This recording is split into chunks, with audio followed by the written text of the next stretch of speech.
Hello everyone, কেমন আছো? আশা করছি ভালো আছো। এটা অনেক আগের ভিডিও হলেও তো তোমাদের সাথে তো ফার্স্ট টাইমই শেয়ার করছি। তো দেখো, এটা কলকা প্র্যাকটিসের ভিডিও।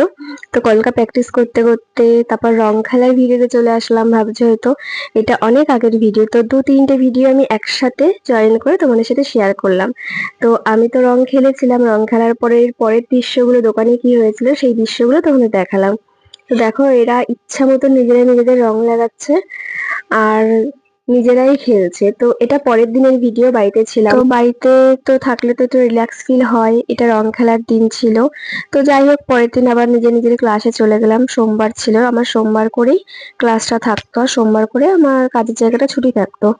তো দেখো, এই যে কলকা প্র্যাকটিস করছি, তো খুব বেশি তো ভালো পারি না প্র্যাকটিস যখন করছি, তার মানে তো এটা নতুন হাতেই পুরো। তো নতুন হাতে কেমন লাগলো প্লিজ সেটা একটু কমেন্ট করে জানিও। তোমাদের কমেন্টে আমার নিজের উৎসাহটা বাড়বে, যেহেতু প্রথম ভিডিওগুলো ছাড়ছি। তো একটু তো ইন্সপায়ার হবই না সামনের ভিডিওগুলো ছাড়ার জন্য। এবার কেমন ভালো হয়েছে না খারাপ হয়েছে সেটা তো তোমাদের কমেন্টের উপরেই সব ডিপেন্ড করবে। তো প্লিজ একটু কমেন্ট করো যারা যারা দেখছো। জানি আমার এখন ভিউজ সব থেকে কম হয়, কারণ নতুন ভিডিওটা তো ভিউজ তো একটু কম হবেই, তাই না? যেহেতু 1 মাস হয়েছে কাজ করছি। আর এটা আমাদের নিজেদের ফেসে কলকা প্র্যাকটিস ছিল। আর ওখান থেকে বাড়িতে আসার পরে পরের দিন ছিল আমাদের বার্থডে। তো দেখো, আমাদের একটাই কেক নিয়ে আসা হয়েছিল, কারণ আমাদের একই দিনে দুজনের বার্থডে। তো এটা রাতের ছিল ভিডিওটা, আর পরের দিন সকালে ছিল আমাদের এখানে শীতলা পুজো।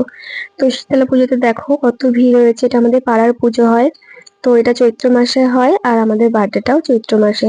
তো পুজো দিয়ে আমি রীতিমতন আবার নিজের ডিউটিতে চলে এসেছি। ডিউটিতে আসার পর দেখলাম খুব মিছিল বেরিয়েছিল, তো ওখান থেকে বেরোনোর পর একটা মন্দিরে গেছিলাম, যজ্ঞ হচ্ছিল সেটা দেখার জন্য। তো যাই হোক, ওটা কমপ্লিট করার পরে তো বাড়িতে আস্তে আস্তে তো লেট হয়েই গেছে। দেখো, আমি জুম করছি, প্রচুর লোক ছিল, যজ্ঞ তো কখনো সামনাসামনি দেখিনি।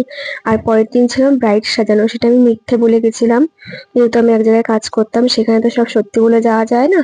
তো দেখো, এটা আমার নতুন হাতেরই কাজ। তো কেমন হয়েছে বলো, হয়তো খুব ভালো হয়নি, তো চেষ্টা করেছি। নতুন হাতে তো আর খুব বেশি ভালো হয় না। তো ওটা অল্প অ্যামাউন্ট নিয়েই আমি কাজটা করেছিলাম। যতই হোক, আমি তো অ্যামাউন্ট দিয়েই কাজটা শিখেছিলাম, আর কোনো কাজের পারিশ্রমিক না নিয়ে কাজ করাটা উচিত নয়। তো আমি কিছু পারিশ্রমিক নিয়েছিলাম। তো কেমন হয়েছে প্লিজ জানিও। হয়তো খুব ভালো হয়নি, তো আমার ভুলগুলো তো আমি বুঝতেই পেরেছি, কোনগুলো আমার ভুল সেগুলো ঠিক করার চেষ্টা করছি। ভিডিওর এখন ভিডিও দেখে তোমরাই বলবে কেমন কাজ।